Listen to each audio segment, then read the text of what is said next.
All right, folks. Here we have a really good example of, you guessed it, compacted glacial till. It's all over the place here in this area of raging tiger. You know, pretty much anywhere, all the way down to Olympia and Tenino, where the glacier stopped. This is a brand new road that we built. This is that rock from the BB pit, which is right up there. I think you can see the machines up there in the rock pit. And this is part of the basalta much sale that I've been talking about. It's nice second growth wood. You can see we just got really one set of old growth stumps that are all kind of rotting away at the same rate. Some of them are different sizes. You know, you can imagine, you know, there's a fresh cut one there. That's a fresh cut alder from a tree very similar to the one behind it. And this is a cedar in front of me here. And there's a cedar behind it there, but if you can imagine that tree just even a little bit larger. So one of the major signs, what popped out at me when I drove down here to see what this road cut looked like, was I saw where the teeth from the excavator here had dug in to this cut bank here, this cut slope. And I started seeing water, and I could see water coming from the ditch is very new and not quite set in yet, but water coming down here, and you can see even a little slide, you know, has happened from this material up there, from the B horizon above this horizon here, which is our compacted glacial till, which would be considered our C horizon. And this is a lens that is fairly deep. It probably at least a meter, if not more. This is the sandier material from the B1 above it, like the stuff that's slid down here. All that's fresh material from the top there, but you can see a little bit of the O and A, even though they're highly disturbed. And you can see then that darker brown, reddish brown B1 horizon, then going into this B2 horizon that's lighter brown. It's got, you know, very gravelly, sandy soil, and then boom, it hits this compacted glacial till horizon here that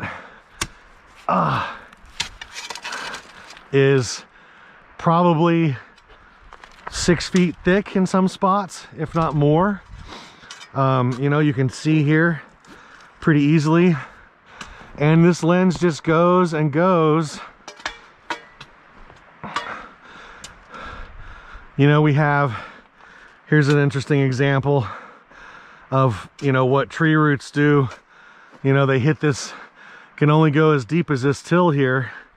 That tree root there is has come down, you know, this far, and it's not getting in there. This is pretty compact. This is like cement, glacial cement made by the glaciers.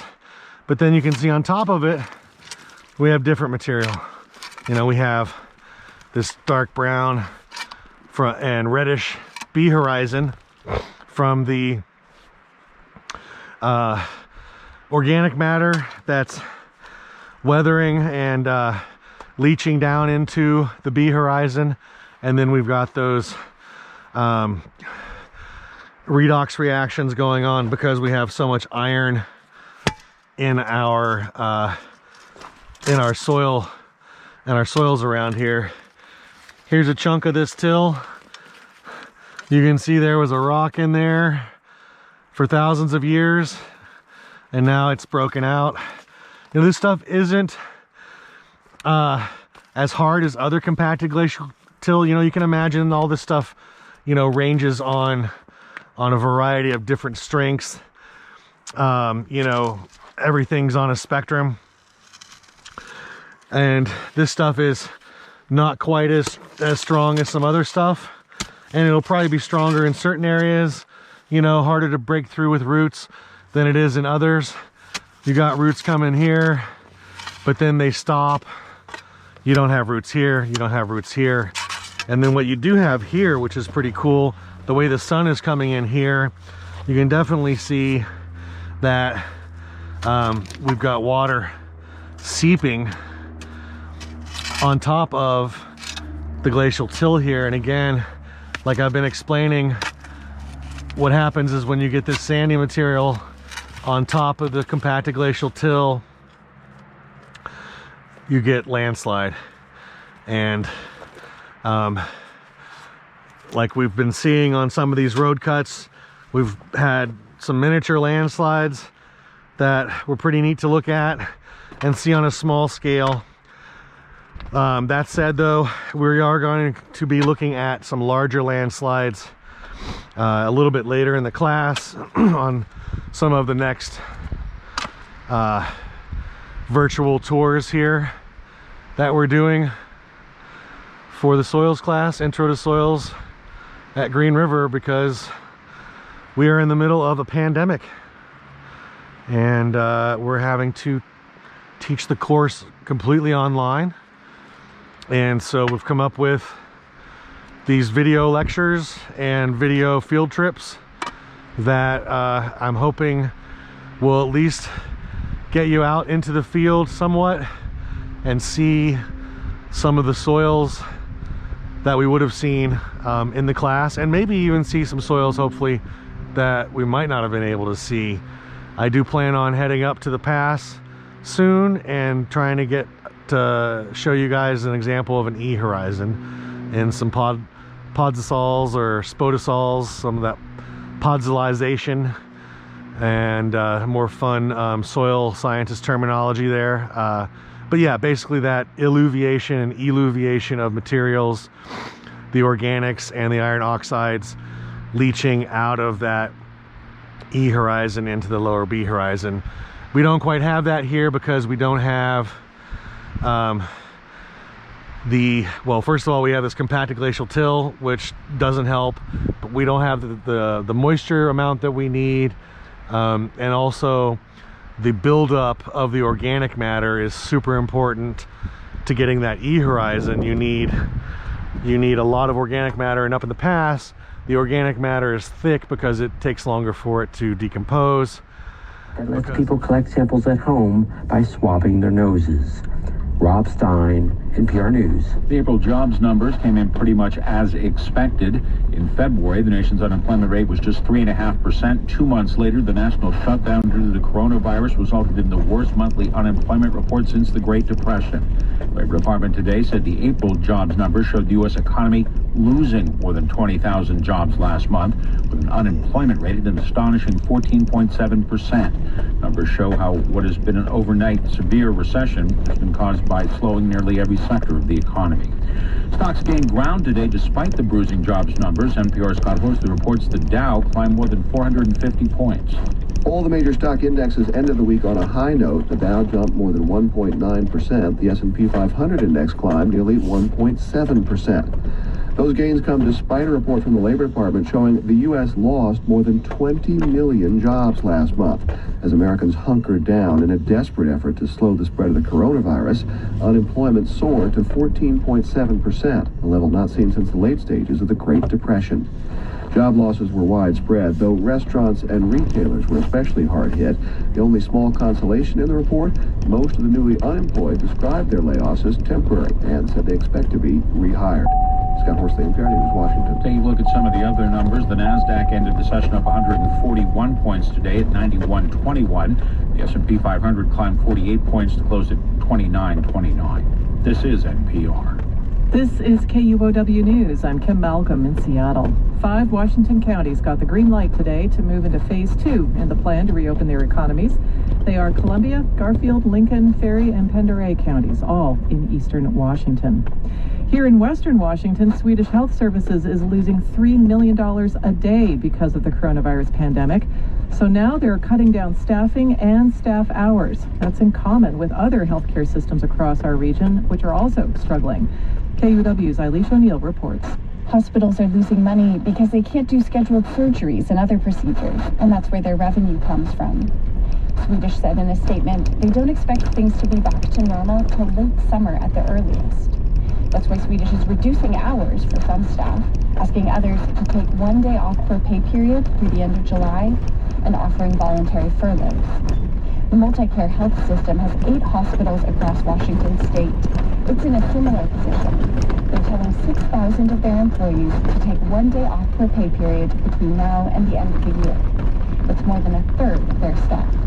Eilish O'Neill, KUOW News. Fewer children are being immunized during the pandemic, and state health officials are now warning of potential outbreaks of other diseases like measles. The childhood vaccine program reports they gave out 30% fewer vaccines in March and saw a 42% decrease in April. Health officials are encouraging families to make appointments quickly with their healthcare providers to get any immunizations that may have been missed. And on this 75th anniversary of VE Day, you may have seen or heard the salute from Joint Base Lewis McChord's 62nd Airlift Wing in the skies over Puget Sound this afternoon as a couple of C-17s flew over 43 healthcare centers to say thank you to frontline workers. They flew from Olympia to Port Townsend, crisscrossing over Seattle, Tacoma, and the east side. This is KUOW News. Support for NPR comes from NPR stations. Other contributors include TIAA, who wants to thank the healthcare professionals, researchers, faculty, and staff across the country for selflessly serving the needs of communities. TIAA is grateful for their dedication and persistence. Support comes from PCC Community Markets.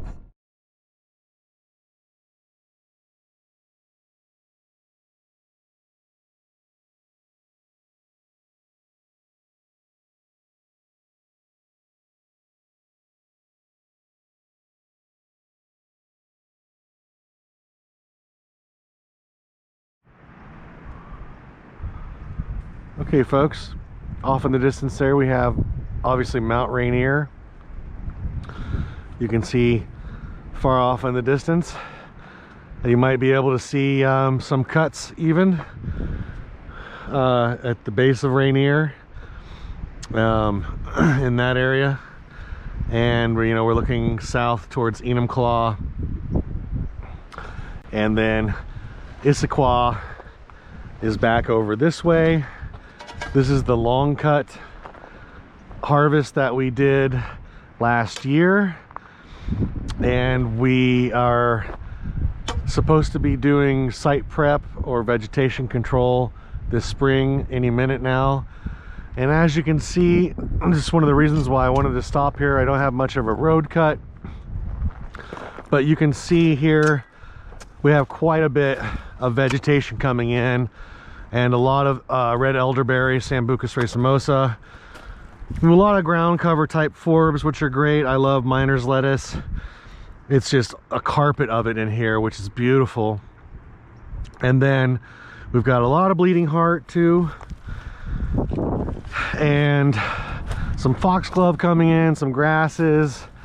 Here's ribes. I think this is the lacustra. Current. We've got about 4 native ribes species in western Washington.